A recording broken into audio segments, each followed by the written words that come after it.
Hi friends, welcome back to my channel. कैसे हैं आप लोग? उम्मीद करती हूँ बहुत अच्छे होंगे। संडे का दिन था, काफ़ी सोचा कि संडे वाले दिन तो थोड़ा देर और सो जाऊँ, बट नहीं, आदत से मजबूर हूँ। तो फिर सोचा कि नींद आ ही नहीं रही है तो उठ के अपने रूटीन पे लग जाते हैं। तो संडे वाले दिन भी मेरा सुबह जल्दी ही रूटीन स्टार्ट हो जाता है। ब्रश करने आई थी तो साथ ही साथ मैंने वॉश बेसिन और कांच को भी साफ़ कर लिया, क्योंकि हर 2 दिन में कर लेना चाहिए। और जब आप ब्रश करते हो ना, तभी लगे हाथ कर लो तो आपको आपके ऊपर एक्स्ट्रा काम का बोझ नहीं पड़ता है और जल्दी से 5 मिनट से कम समय में ये काम हो जाता है। तो बस ये चीज़ें मेरे पास आसपास ही रखी होती हैं, क्लीनिंग की भी मेरे पास आसपास ही रखी होती हैं, तो फटाफट ब्रश करते समय ये हो जाता है। क्योंकि आज जैसे मैंने की है ये दोनों चीज़ें साफ़, बट देखना आज या कल में ही मेरे हस्बैंड और बेटी कुछ ना कुछ इसमें गिरा देंगे वॉश बेसिन में, या फिर हस्बैंड शेविंग करते वक्त इधर उधर कुछ कर देंगे। तो हर 2 दिन में ब्रश करते वक्त ही इनको मैं क्लीन कर देती हूँ।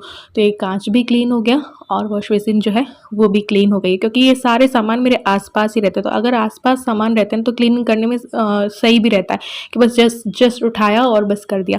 तो बालों को भी मुझे आज वॉश करना था, तो मैंने सोचा बाथरूम भी साफ़ कर लेते हैं। जब नहाने जाओ ना, उसी वक्त जब बाल धोने हो जिस दिन, उसी वक्त बाथरूम को भी साफ़ कर लो नहाने से पहले। 5 मिनट लगेगा, 10 मिनट लगेगा ज़्यादा से ज़्यादा, और बस जैसे ही साफ़ किया और अपने नहा लो, बाल वॉश कर लो। तो आज मैं बाल अपने वॉश करने वाली हूँ। मामाअर्थ के लेमन एंटी डैंड्रफ शैम्पू और लेमन एंटी डैंड्रफ कंडीशनर ही यूज़ मैं लेने वाली हूँ, क्योंकि अभी डैंड्रफ काफ़ी हो गया है मेरे बालों पे भी, और ईलू के बालों पे और इनके बालों में तो काफ़ी डैंड्रफ रहता है। तो अभी मुझे भी लगा तो मैंने ये बाय किया है, तो मैंने सोचा आप लोगों के साथ भी शेयर कर देते हैं। तो ये है मामाअर्थ का लेमन एंटी डैंड्रफ शैम्पू और lemon anti dandruff conditioner with lemon and ginger. So friends, Mamaearth का जो ये लेमन एंटी डैंड्रफ शैम्पू है विद लेमन एंड जिंजर, ये आपके बालों से डैंड्रफ को रिड्यूस करता है, जेंटली क्लीन करता है और इची स्कैल्प्स को भी दूर करता है। और ये जो कंडीशनर है ना, वो आपके बालों को सॉफ्ट एंड स्मूथ बनाता है। डैंड्रफ तो रिड्यूस करता ही है, साथ ही साथ आपके जो बालों में फ्रिज आ जाते हैं ना, फ्रिजी बाल होते हैं, उन्हें भी दूर करता है। मामाअर्थ जो है हमारी इंडियन ब्रांड है, प्लास्टिक पॉजिटिव ब्रांड है। इनमें कोई भी हार्मफुल केमिकल्स नहीं होते हैं, सभी हेयर टाइप्स के लिए सूटेबल है, क्रुएल्टी फ्री है, डर्मेटोलॉजिकली टेस्टेड है। तो अगर आपको भी ये चाहिए तो आपको लिंक डिस्क्रिप्शन बॉक्स में मिल जाएगी। आप मेरा कूपन कोड भी यूज़ दे सकते हो, उससे आपको 20% ऑफ मिल जाएगा मामाअर्थ की वेबसाइट और ऐप पे। चलिए आपको निकाल के दिखाती हूँ कि ये कैसा है, इसका टेक्सचर और इसकी जो खुशबू है ना, वाओ, मज़ा आ जाता है। तो बस आज मैं इसी से अपने बालों को वॉश करने वाली हूँ, क्योंकि थोड़ा सा मेरे बालों में भी डैंड्रफ हो गया है और हस्बैंड और बेटी के बालों पे तो काफ़ी ज़्यादा है। मैं दिखाऊंगी, यहाँ पे एक क्लिप ऐड करूँगी बेटी के बालों में कितना डैंड्रफ हो रहा है। तो मामाअर्थ के जितने भी प्रोडक्ट्स हैं आपको Amazon, Nykaa, Flipkart, purple and Mamaearth की ऑफिशियल वेबसाइट एंड ऐप पे मिल जाएंगे। तो बस अब इसको धो करके आपको अपना रिजल्ट बताऊंगी कि बालों का। और बस यहाँ पे मैं नहा के आ गई थी, बालों को वॉश करके आ गई थी, यहाँ पे चाय पी रहे थे हम लोग और यहाँ पे चूचू भी आ गई थी। तो सुबह सुबह ये मिलती है और इसका ये रहता है कि ईलू को भी जगाना है। तुम दोनों से तो मैं मिल ली हूँ, लेकिन ईलू को भी जगा के जाऊँगी, बस जस्ट जगा के उससे हाथ मिला के और फिर बाहर भाग जाती है। सुबह छत पे रहती है ये, या फिर आती जाती रहती है। इसका तो ये है, स्ट्रीट डॉग है तो आती जाती रहती है, एक जगह तो ये टिकती नहीं है। तो बस यहाँ पे मैं तैयार हो गई थी, अब बालों को बस सुखाने के लिए थोड़ा सा बाहर भी जाऊँगी और आपको दिखाऊंगी रिजल्ट। तो बस यहाँ पे मैंने थोड़ा सा क्रीम वगैरह लगा ली है, थोड़ा सा बालों को सुखा लेते हैं टॉवल से और उसके बाद धूप में थोड़ा सा सुखा लेंगे और बस सुलझा लेती हूँ एक बार जल्दी से, और ताकि दिखा दूँ। सो गाइज, ये रहा बालों का final result. Soft and smooth हो गए हैं, डैंड्रफ भी एक वॉश में ही मुझे काफ़ी कम लगा और साथ ही साथ जो है फ्रिजी भी नहीं लग रहे हैं। अगर आपको भी चाहिए तो आपको लिंक डिस्क्रिप्शन बॉक्स में मिल जाएगी। और जब भी आप मामाअर्थ से कुछ बाय करते हो तो Mamaearth will link your order on the website to a tree that they plant, क्योंकि 2025 तक मामाअर्थ का एम है कि वो 1 मिलियन ट्रीज प्लांट करेंगे। जैसा कि आपको पता है कि मामाअर्थ की जो प्रोडक्ट्स हैं वो अमेज़न, नायका एंड फ्लिपकार्ट पे अवेलेबल होते हैं, लेकिन अब आपके घर के पास मामाअर्थ के ऑफलाइन स्टोर्स पर भी आपको उपलब्ध हो जाते हैं। तो बाल तो मेरे सूख गए, अब वापस से काम पे लगते हैं। सबसे पहले कपड़ों को मशीन में डाल दिया। ऑटोमेटिक मशीन है तो बहुत सही रहता है कि मशीन में कपड़े डाले, कपड़े होते रहेंगे, उतने में आप दूसरे काम कर लो। मैंने बालों को वॉश कर लिया था तो इन्होंने छत की थोड़ी सी सफाई कर दी।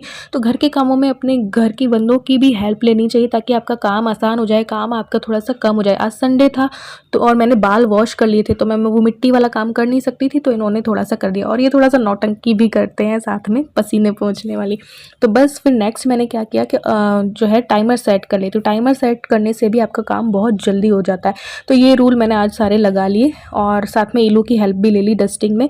तो बस बेड अपना सेट किया और टाइमर लगा रखा था हर रूम के लिए अलग मैंने लगा लिया था कि मुझे पता होता है, हम सबको ही पता होता है कि इस रूम में इतना टाइम लगने वाला है, उस रूम में उतना टाइम लगने वाला था। उसके अकॉर्डिंग मैंने टाइमर लगा दिया, थोड़ा सा कम लगाती हूँ ताकि जल्दी जल्दी कर पाऊँ। माइंड में प्रेशर रहता है कि इस टाइम तक कंप्लीट करना है। टाइमर लगाने से वो जो है बीप बोलने लगती है। फिर काम थोड़ा सा बोरिंग लग रहा था तो मैंने बस अपने पसंद के गाने जो है ना वो लगाए और उनको सुनते सुनते काम किया। तो जो बोरिंग सा लगने वाला काम भी ना बहुत अच्छा लगने लगता है। सॉन्ग सुनते रहो या अपने पसंद का कुछ सुनते रहो ना, तो काम में बोरियत महसूस नहीं होती है। तो काम को आसान बनाने का, काम को मज़ेदार बनाने का, काम को कम करने के यही तरीके हैं कि एक तो लगे हाथ काम कर लो, एक पंथ दो काज कर लो। साथ ही बोरिंग से लगने वाले काम को अपनी पसंद का कुछ सॉन्ग सुनते हुए कर लो तो वो मज़ेदार बन जाएगा। साथ ही साथ घर के सदस्यों का थोड़ा सा हेल्प ले लो। तो क्योंकि आप भी इंसान हो, मशीन नहीं हो ना, इसलिए तो जब भी कोई अवेलेबल हो तब उसकी हेल्प ले लो। जैसे संडे को ये रहते हैं तो मैं एक बाथरूम मैं साफ़ कर लेती हूँ, तो एक बाथरूम हस्बैंड को बोल देती हूँ कि आप साफ़ कर दो। तो इस तरीके से कर लेते हैं काम को बाँट करके। तो यहाँ पे बस ये सोफ़ा बैग वगैरह बदलने थे, यहाँ पे मैंने 10 मिनट का लगा लिया था इस रूम के लिए। तो ऐसे करके 10-10 मिनट के मैंने टाइमर लगाए और फिर उसके अकॉर्डिंग मैंने काम किया। साथ ही साथ सॉन्ग सुनते-सुनते काम किया, तो ईज़िली काम हो गया। वरना संडे को ना मुझे ऐसा लगता है कि मेरे हस्बैंड हैं तो हाँ यार काम नहीं करूँ, ऐसा कुछ माइंड ऐसा होता रहता है कि बैठ के बातें करें। तो इस तरीके से काम कर लो ना तो काम कम भी हो जाता है, आसान भी हो जाता है और मज़ेदार भी बन जाता है।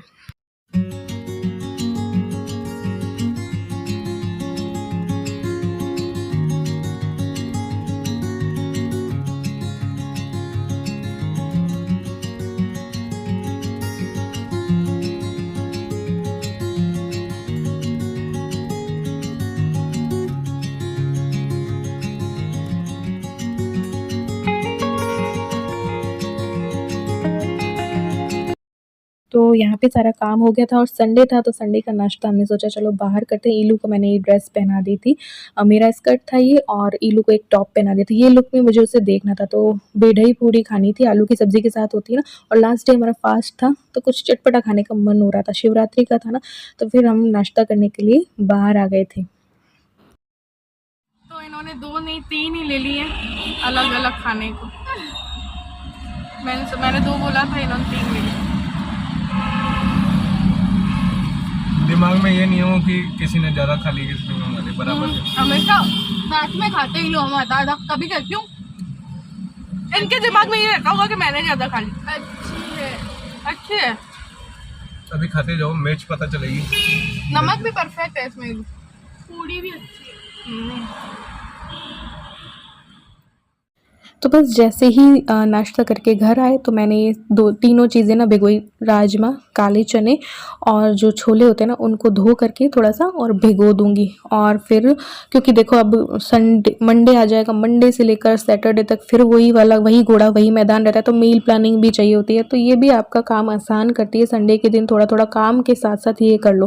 तो खाना बनाने से पहले मैंने इनको धोया, इनको भिगोया है और शाम में इनको जिपलॉक बैग में रख दूंगी, बॉयल नहीं करूँगी। तो हफ्ते भर में ये तीनों कभी भी काम ले लो। ऐसा होता है ना कि कई बार कुछ चीज़ें खाने का मन होता है, हस्बैंड भी अचानक से बोल देते हैं कि ये बना लो, तो वो भीगी भी नहीं रहती इस वजह से। तो ये तीनों थोड़ी थोड़ी चीज़ों को मैंने भिगो दिया है और बस यहाँ पे खाना चढ़ा रही हूँ। तो पानी मैंने गर्म चढ़ा दिया है। चावल हस्बैंड की डिमांड थी इसलिए कि कढ़ी चावल बनाओ, तो चावल फटाफट से चढ़ा दूँगी और कढ़ी बना लेंगे। उसके बाद कढ़ी चावल जब पकते रहेंगे तो किचन के और काम हो जाएंगे, जैसे कि जो बर्तन धुले हुए हैं वो उनको सेट कर दूँगी। तो इस तरीके से एक पंथ 2 काज होते रहेंगे, एक पंथ 3 काज भी हो जाएंगे, 4 काज भी हो जाएंगे, ऐसे करके। तो बस नॉर्मल सी सिंपल सी कढ़ी बना रही हूँ। यहाँ पे छाछ थोड़ी सी पिछले दिन की रखी थी, उसमें बेसन डाला है, धनिया, मिर्ची, नमक, हल्दी डाल दिया, हींग डाल दिया और बस फटाफट वाली इंस्टेंट वाली बना रही हूँ। तो ये हींग भी डाल दी, बस घोल करके और छोंक देंगे इसको कढ़ाई में। कड़ी पत्ता हो गया, राई हो गई और मेथी दाना डाल दिया, ये तेज पत्ता डाल दिया, ऐसे करके।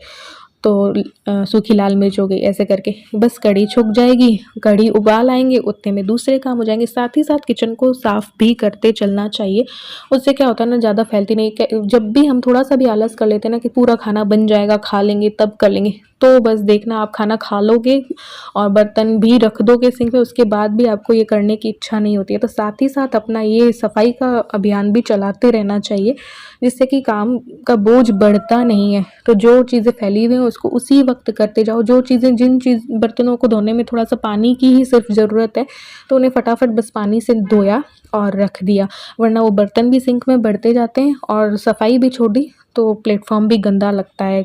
तो फिर फटाफट साथ ही ये काम भी जो है वो करती जा रही थी मैं।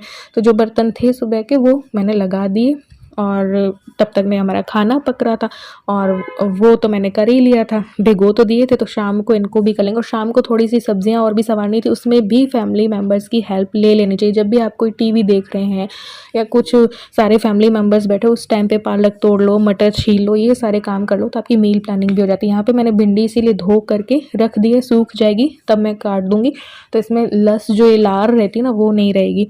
तो बस फिर खाना खा लेंगे, हस्बैंड को भूख लग गई थी उसके बाद, तो फिर ये बस सुखाई थोड़ी सी धो कर के सूखने रखी, उतने में फिर हमने खाना खा लिया, सैलेड काट लिया था और बस कढ़ी चावल थे। खाना खाने के बाद क्या किया कि इलू ने एक साउथ की पिक्चर लगा दी थी, मूवी लगा दी थी, उसने देखी हुई होगी और उसको सही लगी थी, अच्छी लगी थी, तो हम लोगों को भी बिठा दिया कि चलो आज टीवी में मूवी देखते हैं। तो मूवी देखने लगे, ये बीच में सो गए और मैं और इलू देखते गए। मुझे भी थोड़ा सा इंटरेस्ट आ गया कि देखते हैं यार लास्ट में होता क्या है करके मैं भी देखती गई। तो उस टाइम पे मूवी देख ली, फिर ये सो गए थे, इनको जगाने के बाद घर पे दूध था नहीं चाय के लिए, क्योंकि हम दूध लाना ही भूल गए थे। तो बस फिर जो फ्रूट्स थे, तरबूज कट कर लिया, ये ग्रेप्स ले आए तो ये खा लिया था।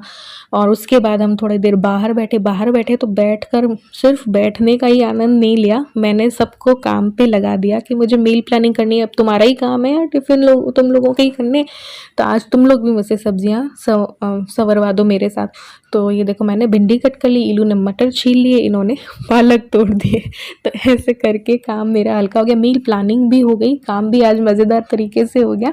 इस तरीके से तो पालक और कट हो जाएंगे तो हफ्ते भर की परेशानी नहीं रहती है फिर कि अच्छा है तो पालक के पराठे बनाओ, भिंडी बना दूंगी। नेक्स्ट डे मुझे भिंडी बनानी थी इसलिए मैंने भिंडी कट कर ली। साथ ही साथ चूचू भी हमारे आसपास इर्द गिर्द घूमती रहती है, तो मटर भी छिले हुए रहेंगे, तो चाहे पुलाव में चाहे मटर पनीर ऐसे करके। तो पालक हो गए हैं, ये चटनी भी इन्होंने बना दी, इनसे बनवाई क्योंकि ये चटनी बहुत अच्छी बनाते हैं।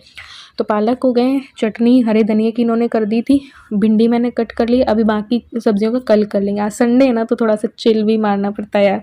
तो यहाँ पे मटर हो गए, ये तीनों जो है भीग चुके थे, छोले राजमा, और इनको जिपलॉक बैग मेरे पास रखे थे, जिपलॉक बैग वाले, तो उन पे डाल दिया और फ्रीज़र में रख दूंगी। तो जब भी बस बनाना होगा बॉईल करो कुकर में और बना लो, तो भिगाने की टेंशन ख़त्म।